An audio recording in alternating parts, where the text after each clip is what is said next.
How many miles we got today, Evan? 11 miles easy. And how many miles do you have today? 10 miles easy. Did you do anything special yesterday at school? I ran the mile yesterday. Oh, really? For PE? Yes. It was like a practice mile? Mm-hmm. Oh, okay. How'd that go? I ran 6:35. Okay. Nice, easy marathon pace mile. Well done, Evan. Thank you. Hey, future MK here. Please do me a huge favor.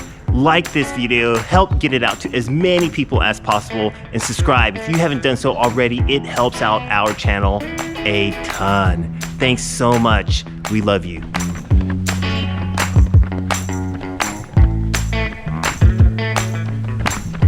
Mile 1, 8:13. Mile 2, 7:58. Mile 3, 7:46.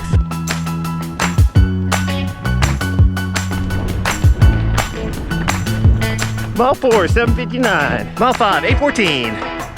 Let's go home. Mile 6, 7:50.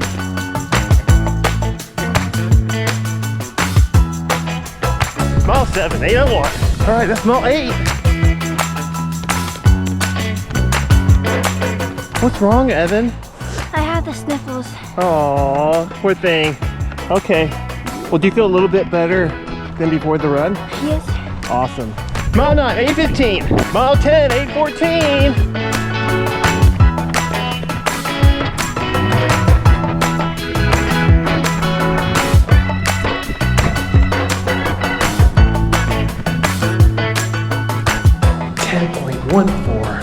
Miles total. 1 hour, 22 minutes and 7 seconds. 8 minutes and 6 seconds per mile. Easy run done and in the books.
Get a tag if you can. Okay, bye. In recess before.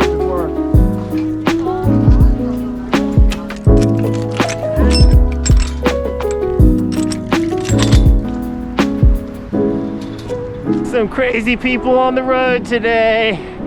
Everybody be careful out there while you're running or cycling. Sometimes drivers get disconnected with their environment and don't realize the presence of cyclists or runners. But we can do our part by being defensive-minded and careful, and by following all traffic rules. Right now, Cole and Evan are on a schedule of only 1 workout per week. They have a weekly volume of between 80 and 85 miles per week, and they're averaging somewhere between 10 and 11 miles per day on their easy days of easy running. Cole and Evan have a lot of residual speed left over from their 5K build over the summer, which allows them to work pretty hard at threshold effort, and they're able to have really good, productive workouts during that single workout day, where they're focusing mostly on lactate threshold running. So they're going pretty all in on that day, and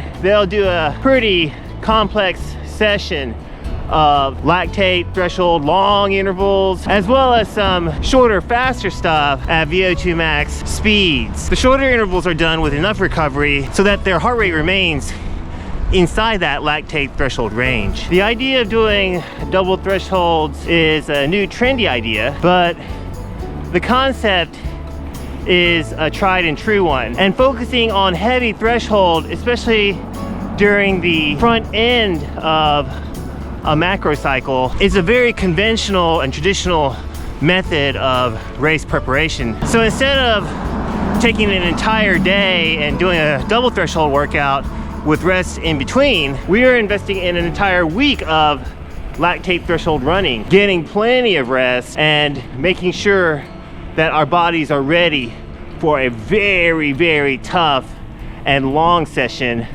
once a week every Thursday. If you've been watching our videos, you've probably noticed that we also do a really long run every Sunday, 19 miles with marathon pace miles within the 19-mile long run. But the focus of the long runs is to keep it easy. We're definitely not trying to get our heart rate super, super high, trying to keep it at easy pace and allowing the heart rate to drift into LT1, especially towards harder efforts on tougher terrain or towards the end of the run. So although the Sunday run is tiring and it's a super long day, we don't view it as a workout. We're not pushing our bodies to the edge of the envelope and our heart rates to close to its max rate. We're really just practicing our marathon pace running, not to improve our fitness, but to mentally get used to it, to mechanically get used to it, and to feel a level of comfort while we're at those speeds, so we easily run, we easily take gels and drink fluids while running at those speeds. We are 11 weeks away from our goal race at CIM in Sacramento, and we are not going to continue only doing one workout per week until race day. Instead, we will layer in a schedule of VO2 max intervals and add an extra day per week of workouts starting from 9 weeks out from race day. Doing more is great, but it's also mentally exhausting. And we could have done VO2 max intervals from several weeks ago and then continued them all the way to race day. But that's a giant mental weight for Evan, and that's something that I feel like is a little bit too tough to handle. It's too tough to handle mentally, and it could be too tough to handle for their growing bodies. So I like to minimize the added pressure and use mesocycles of focused and added skills. In addition, VO2 max running tends to flatten out or plateau out at around 8 weeks. So we're going to be in good shape if we start working on that area or that aspect of the kids running as we draw closer to race day at CIM. But for now, the focus is threshold. Threshold, threshold, threshold. And we're going to do plenty of it in a couple of days. For now, we're going to enjoy today's day of easy running and one more day of general aerobic running tomorrow before we hit it hard on the track on Thursday. Got Instagram or Strava, and you can check us out right here for your daily dose of running motivation. We have the best Patreon team in the whole wide world, without whom we cannot do any of this. Thank you so much, we love you. Looking for a spring destination marathon? Then check out the Big On Marathon in Hilo, Hawaii. Use code ALLHEART for 20% off at registration.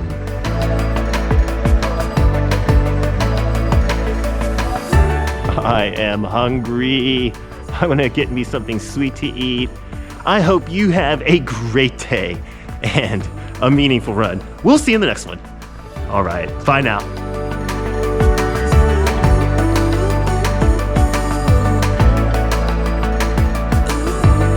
In the front, and then I was like, they're probably gonna like stop. So I just like kept running at my pace, and then slowly, little by little, I started passing people, and then like that was the first lap, and then after the first lap, like stopped getting tagged, and then I kept doing it, but then whenever I went around a turn or a home stretch, I would speed up a little bit because the kids were going like, what? And like she lapped me twice and stuff like that. So